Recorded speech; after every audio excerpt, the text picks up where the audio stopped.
예수님께서 제자들을 부르셨습니다. 그런데 예수님은 그 부르심에 응답한 사람들이 제자가 되었을 때 제자의 삶이 무엇인지를 가르쳐 주셨습니다. 먼저는 말씀을 들려주심으로 가르쳐 주셨습니다. 그래서 듣고 배우게 하셨고, 또 본을 몸소 보여주심으로 인해서 보고 배우게 하셨습니다. 봄으로 가르쳐 주신 거죠. 또 말씀을 듣고 본 것으로 배운 대로 또 행하게 함으로 제자의 삶이 무엇인지를 알게 하셨습니다. 그런데 예수님은 제자를 부르시고 예수님을 제자들이 따를 때 그냥 따르게 하시지는 않았습니다. 예수님은 제자의 삶을 살아갈 때 그들에게 필요한 권능을 더하여 주셨습니다. 오늘 마태복음 10장 1절 말씀은 우리 같이 함께 읽겠습니다. 예수께서 쫓아내며 모든 병과 모든 약한 것을 고치는 권능을 주시니라. 그러니까 예수님께서 제자를 부르시고 그들이 따를 때 부족함이 없게 하신 겁니다. 예수님이 주시는 권능은 조금도 부족함이 없었는데 더러운 귀신을 쫓아내고 모든 병과 모든 약한 것을 고치는 권능을 주셨습니다. 그 권능은 그 힘은 이제 넉넉한 거죠. 모든 것을 다 할 수 있는 능력을 주셨기 때문에. 그렇다면 이제 제자들은 그 권능을 받고 예수님이 주신 이제 그 권능을 이제 힘입어 살아야 합니다. 그런데 예수님은 제자들이 예수님 주신 그 권능을 힘입어 살게 하기 위해서 제자들을 잠시 이제 떠나시게 됩니다. 제자들로 하여금 예수님을 떠나게 하시는 거죠. 예수님이 제자들을 이제 파송하십니다. 보내십니다. 오늘 10장 5절도 한번 같이 읽겠습니다. 예수께서 이 12를 내보내시며 명하여 이르시되 이방인의 길로도 가지 말고 사마리아인의 고을에도 들어가지 말고. 예수님은 제자들이 예수님의 말씀 믿고 살아갈 때 주님이 약속하신 그 말씀들이, 주님이 약속하신 것들이 얼마나 신실하게 그들의 삶 안에서 이루어지는가 하는 것을 경험하길 원했습니다. 그런 이유는 이런 경험들이 제자들이 앞으로 믿음으로 굳게 설 때 큰 도움이 될 것이기 때문입니다. 그런데 예수님이 제자들을 이렇게 내보내시는 또 다른 이유가 있는데 모든 사람들에게 복음이 전해지게 하기 위해서, 모든 사람들이 복음을 듣게 하기 위해서입니다. 예수님은 모든 사람들이 복음을 듣게 하기 위해서 사역하시는 동안 두루 다니셨습니다. 그러나 예수님은 제자들이 또한 예수님과 같이 복음을 전하는 자로 두루 다니며 복음을 전하는 자가 되기를 원하셨습니다. 그 이유는 예수님이 이 땅에서 공생애를 사시면서 사명을 다 이루시면 이제는 하늘로 올라가실 것이기 때문입니다. 누가복음 9장 31절 보면 영광 중에 나타나사 장차 예수께서 예루살렘에서 별세하실 것을 말할세. 그러니까 별세라는 것은 죽음을 의미하기도 하지만 세상을 떠나시는 거거든요. 근데 예수님에게 있어서 세상을 떠나시는 것은 하늘로 올려가시는 겁니다. 죄를 위하여 죽으셨지만 다시 사시고 하늘로 올려지시는 거죠. 그래서 누가복음 9장 51절에는 이렇게 말씀합니다. 예수께서 승천하실 기약이 차감해 예루살렘을 향하여 올라가기로 굳게 결심하시고. 그러니까 예수님의 별세는 죽음만을 의미하는 것이 아니라 하늘로 올려져 가시는 거죠. 요한복음 14장 12절에도 이렇게 말씀합니다. 내가 진실로 진실로 너희에게 이르노니 나를 믿는 자는 내가 하는 그 일을 그도 할 것이요 또한 그보다 큰 일도 하리니 이는 내가 아버지께로 감이라. 요한복음 16장 10절에 의에 대하여라 함은 내가 아버지께로 가니 너희가 다시 나를 보지 못하며. 그러니까 예수님께서 이제 하늘로 올려져 가실 겁니다. 예수님은 제자들이 예수님이 떠나신 후에도 예수님이 하셨던 그 사역들을 그대로 이 땅에서 하기를 원하셨습니다. 그러므로 예수님은 제자들에게 예수님과 함께 있을 때 가서 복음을 전하는 훈련을 이제 시키시는 거죠. 그래서 오늘 예수님은 제자들을 보내실 때 가라고 말씀하시는 겁니다. 우리 마태복음 10장 6절과 7절 말씀 같이 한번 보겠습니다. 오히려 이스라엘 집에 잃어버린 양에게로 가라. 가면서 전파하여 말하되 천국이 가까이 왔다 하고. 그래서 예수님이 보내시는 거예요. 내보내시고 가라고 말씀하시는 거죠. 제자들은 이제 가서 복음을 전해야 합니다. 이렇게 가게 되는 제자들을 이제는 제자라고 부르진 않습니다. 예수님의 말씀을 듣고 복음 들고 간 사람들을 이제 사도라고 부르게 됩니다. 오늘 10장 2절에도 보면 12사도의 이름은 이러하니 라고 말씀합니다.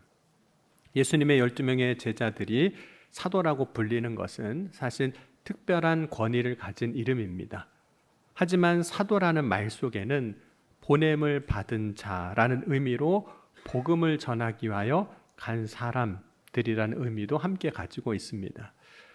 예수님이 제자들을 보낸 이유는 복음을 전하기 위해서인데 예수님은 제자들이 누구에게 가야 하는지를 오늘 정해 주셨습니다. 먼저는 이스라엘의 잃어버린 양에게로 가라고 오늘 6절에 말씀합니다. 이 말씀을 우리가 잘못 오해하면 이방인에게 복음을 전하지 말라. 이방인을 복음에서 제외하고 사마리아인들을 복음에서 제외하는 것처럼 들리기도 합니다. 왜냐하면 5절에 이방인의 길로도 가지 말고 사마리아인의 고을에도 들어가지 말고라고 예수님께서 말씀하고 있기 때문입니다. 그런데 예수님이 말씀하신 이 말씀은 이방인들에게 사마리아인들에게 가지 말라는 것이 아니라 먼저 복음을 전할 대상이 누구인지를 말씀하신 겁니다. 왜냐하면 이스라엘 백성들은 하나님이 먼저 선택한 사람들이기 때문입니다. 예수님께서 천국에 대한 비유를 말씀하실 때 어떤 사람이 큰 잔치를 베풀고 많은 사람을 그 잔치에 초대합니다. 그때 먼저 청함을 받은 사람들이 있었습니다. 그리고 잔치를 베푼 사람이 이제 나중에 청하는 사람들이 있었습니다. 먼저 택함을 받은 자들이 있었는데 누가복음 14장 16절에서 23절 보면 이렇게 말씀합니다. 이르시되 어떤 사람이 큰 잔치를 베풀고 많은 사람을 청하였더니 잔치할 시각에 그 청하였던 자들에게 종을 보내어 이르되 오소서 모든 것이 준비되었나이다 하매 다 일치하게 사양하여 한 사람은 이르되 나는 밭을 샀음에 아무래도 나가 보아야 하겠으니 청컨대 나를 양해하도록 하라 하고 해서 먼저 청함을 받은 사람들이 다 바쁘다고 여러 가지 이유로 사양을 합니다. 못 가겠다고 이야기합니다. 그러자 14장 23절에 주인이 종에게 이르되 길과 산 울타리 가로 나가서 사람을 관건하여 데려다가 내 집을 채우라고 말씀합니다. 그러므로 예수님께서 먼저 이스라엘의 잃어버린 양에게로 가라고 하신 것은 또한 그 후에 다른 사람들을 초대하기 위해서 그 사람들에게 복음을 전하게 하기 위해서입니다.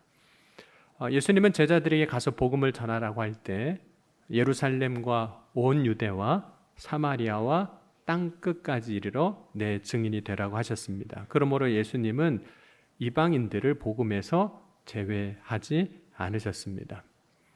예수님이 이제 가라고 하신 곳 이제 말씀을 하셨는데 그것은 단지 장소만을 의미하는 것은 아닙니다. 물론 가라고 말씀하실 때 그들이 가야 하는 장소들을 의미하지만 장소만 의미하는 것이 아니라 사실은 사람을 의미하는 것이기도 합니다. 특별히 땅끝까지 이르러 증인이 되라는 것은 단지 지형지물로서의 땅끝만 이야기하는 것이 아니라 아직 복음을 듣지 못한 모든 사람에게로 찾아가라는 그런 말씀입니다.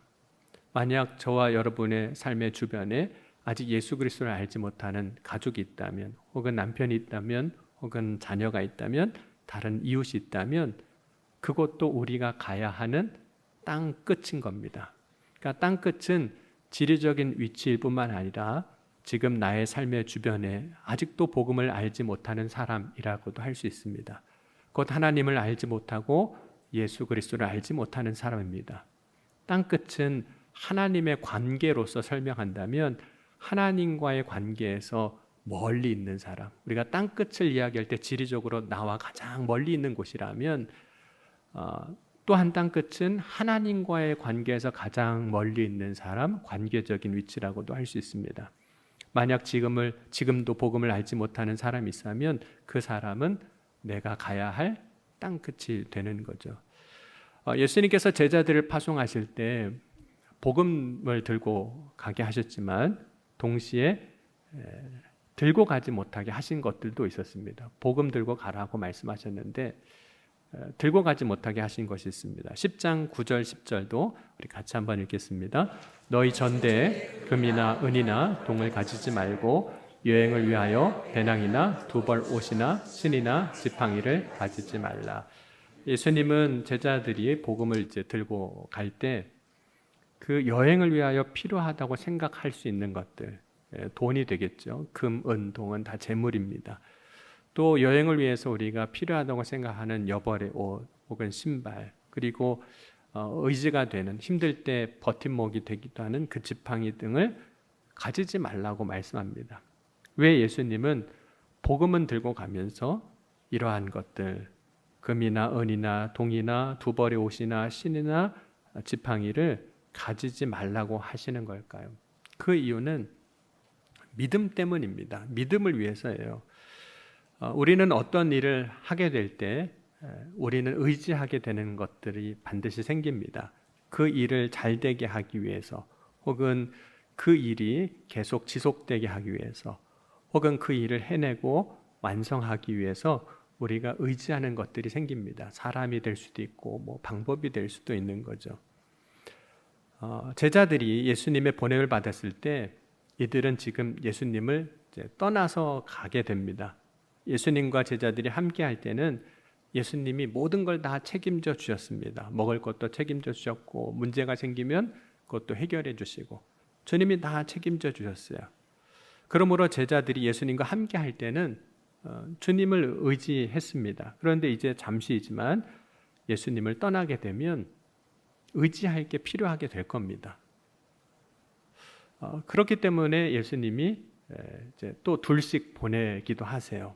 제자들을 파송하실 때, 오늘 마태복음에는 말씀하고 있지 않지만 마가복음 6장 7절에 보면 이렇게 말씀합니다. 12 제자를 부르사 둘씩 보내시며 더러운 귀신을 제어하는 권능을 주시고, 예수님이 사람을 짝지어서 둘씩 짝지어서 보내주시는 이유는 그 두 사람이 서로 사실 의지가 될 것이기 때문에 그런 거죠. 또한 두 사람일 때 그 사람의 증언이 참되다고 여겨지기 때문에 그 증언을 위해서 둘씩 짝지어 보내시기도 했습니다. 전도서 4장 12절 보면 한 사람이면 패하겠거니와 두 사람이면 맞설 수 있나니 세 겹줄은 쉽게 끊어지지 아니하니라. 그러니까 혼자 가는 것보다는 둘이 가는 게 의지가 되는 거죠. 또 신명기 17장 6절과 19장 16절 보면 죽을 자를 두 사람이나 세 사람의 증언으로 죽일 것이요 한 사람의 증언으로는 죽이지 말 것이며, 사람의 모든 악에 관하여 또한 모든 죄에 관하여는 한 증인으로만 정할 것이 아니요 두 증인의 입으로나 또는 세 증인의 입으로 그 사건을 확정할 것이며. 그러나 예수님은 두 사람 외에는 다른 것은 사실 못 가지고 가게 하셨는데, 그 이유는 오직 그 순간 주님만 의지하게 하기 위해서입니다. 예수님이 함께 하시지 않는 그 상황에서, 예수님 없는 상황에서도 주님을 온전히 의지하는 그 믿음의 훈련을 위해서입니다. 보냄을 받은 자들은 자신이 가지고 있는 것들이 아닌 곧 예수님이 그들을 보내실 때 주신 권능이 있잖아요. 약속의 말씀이 있습니다. 그 권능과 말씀을 의지하고 가는 겁니다. 예수님의 제자들이 보냄을 받아 간 그곳에서도 예수님이 함께 해주셨던 것처럼 그 삶의 자리에서도 책임져 주시는, 주님이 역사해 주시는 그 삶이 무엇인지를 경험케 하기 위해서 그렇게 보내신 거죠. 그래서 오늘 마태복음 10장 10절과 11절에 보면 이렇게 말씀합니다. 이는 일꾼이 자기의 먹을 것을 받는 것이 마땅함이니라. 어떤 성이나 마을에 들어가든지 그 중에 합당한 자를 찾아내어 너희가 거기 떠나기까지 거기 머물라. 예수님은 믿음으로 말씀을 의지하고 가면 거기서 먹을 것도 공급해 주시는 하나님의 은혜를 경험할 것이고, 너희를 환영해 주는, 합당하게 맞이해 주는 사람들도 만나게 해 주시겠다는 거예요. 그러니까 예수님이 제자들을 보내시는 것은 이제 그들의 믿음을 가지고 가게 하시는 거예요. 복음 들고도 가지만 믿음으로 보내시는 겁니다. 믿음으로 보내시고 믿음으로 주님의 역사를 체험하게 하시는 거죠. 예수님의 제자들이 복음을 두고 믿음으로 갈 때 먹을 것이 채워지고 믿음으로 갈 때 머물 것도 정해지게 하시는 겁니다. 곧 제자들이 복음 들고 갈 때, 믿음 들고 갈 때 그들의 삶에 순적하게 역사하시는 하나님의 은혜를 경험하게 하는 거죠. 예수님은 12명의 제자만 보내셨던 것이 아니라 70명의 제자들을 따로 세워 각 지역으로 보내시기도 하셨습니다. 누가복음 10장 1절에 보면 그 후에 주께서 따로 70인을 세우사 친히 가시려는 각 동네와 각 지역으로 둘씩 앞서 보내시며, 그때 예수님의 보냄을 받았던 사람들이 돌아와서 예수님께 이런 보고를 합니다. 누가복음 10장 17절에서 20절 보면 70인이 기뻐하며 돌아와 이르되 주여 주의 이름이면 귀신들도 우리에게 항복하더이다. 예수께서 이르시되 사단이 하늘로부터 번개같이 떨어지는 것을 내가 보았노라. 내가 너에게 뱀과 전갈을 밟으며 원수의 모든 능력을 제할 권능을 주었으니 너희를 해칠 자가 결코 없으리라. 그러나 귀신들이 너희에게 항복하는 것으로 기뻐하지 말고 너희 이름이 하늘에 기록된 것으로 기뻐하라 하시니라. 제자들은 예수님께서 보내실 때 마태복음 10장 1절에 더러운 귀신을 쫓아내는 능력을 받았습니다. 주님이 주셨습니다. 예수님이 주신 권능이 말로만 주신 것이 아니라 제자들에게 실제로 주신 권능인 것을 경험하게 하신 거예요. 그러니까 주님이 말씀하신 것은 그냥 말씀으로 끝나는 것이 아니라 말씀이 우리의 삶에 실제가 되게 하시는 은혜를 주시는 통로가 되는 거죠.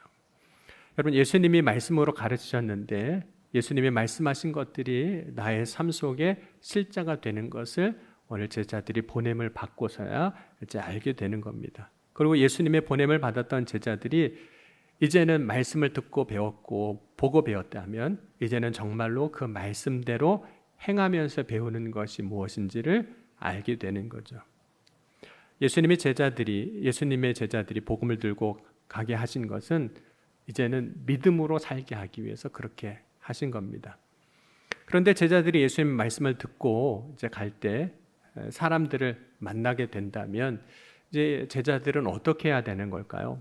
모든 사람이 사람을 만나면 하는 것 중에 하나가 이제 말을 거는 거거든요. 대화를 하는 겁니다. 그렇다면 예수님의 보냄을 받고 복음 들고 이제 믿음으로 나간 제자들이 사람들을 만나게 된다면 이 제자들은 사람들을 만날 때 어떤 대화를 해야 하는 걸까요? 여러분, 사람을 만나면 무슨 말부터 해야 할까요? 인사부터 해야 할까요? 혹은 자신의 처지를 이야기해야 될까요? 복음을 전하라고 보내셨으니 복음을 먼저 전해야 할까요? 아니면 다른 사람이 하는 말을 먼저 듣고 기다려야 할까요? 상대방을 듣는다면 듣기만 하면 되는 걸까요? 여러분, 제자들이 각 동네로 가서 만나게 되는 사람들은 정말로 다양한 사람들일 겁니다. 그런데 사람들을 만나면 무엇을 말해야 할까? 이것도 예수님은 보냄을 받은 자들이 걱정하지 않게 하셨습니다. 예수님은 만국에 복음이 전파되어야 할 텐데 무슨 말을 할지 걱정하지 말라고 말씀하셨거든요. 우리 마가복음 13장 10절과 11절 말씀은 함께 읽겠습니다.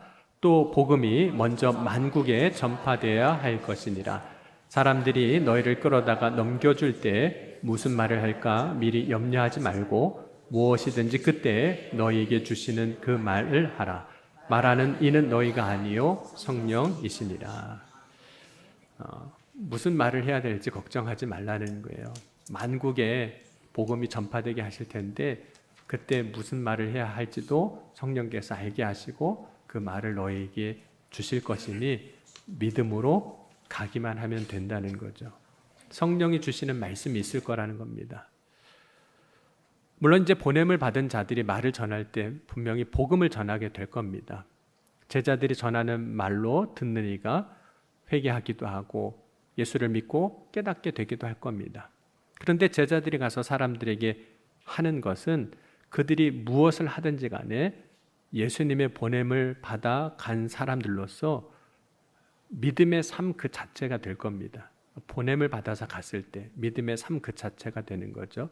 그런데 그때 주는 한 가지가 있는데 우리가 말을 하지 않아도 그 삶 자체가 복음이 될 겁니다. 삶이 그들의 삶에 전해지는 거예요. 여러분, 보냄을 받은 사람이 만나는 사람들에게 복음을 줄 때 복음과 함께 전해지는 것이 또 있습니다. 삶이 전해질 뿐만 아니라 전해지는 것이 있는데 그것은 평안입니다. 그럼 믿음으로 사는 삶의 특징이 있는데 그것은 평안하다는 거예요. 믿음으로 사는 삶의 특징이 평안이기 때문에 그 평안의 사람이 다른 사람을 만나면 그 사람에게 반드시 평안이 전해지게 되어 있습니다. 그러니까 나의 삶이 다른 사람에게 평안을 주는 거죠. 물론 말로도 우리는 평안을 전해야 됩니다. 오늘 마태복음 10장 13절에 그 집이 이에 합당하면 너희 빈 평안이 너희 거기 임할 것이요 만일 합당하지 아니하면 그 평안이 너에게 돌아올 것이니라. 여러분, 제자들이 믿음으로 갈 때 그 길에서 순적하게 역사하시는 하나님의 은혜가 있을 것이라고 이제 말씀을 하시는 거죠. 그런데 믿음으로 갈 때 그 길에 항상 순적한 은혜만 있는 것은 아닙니다.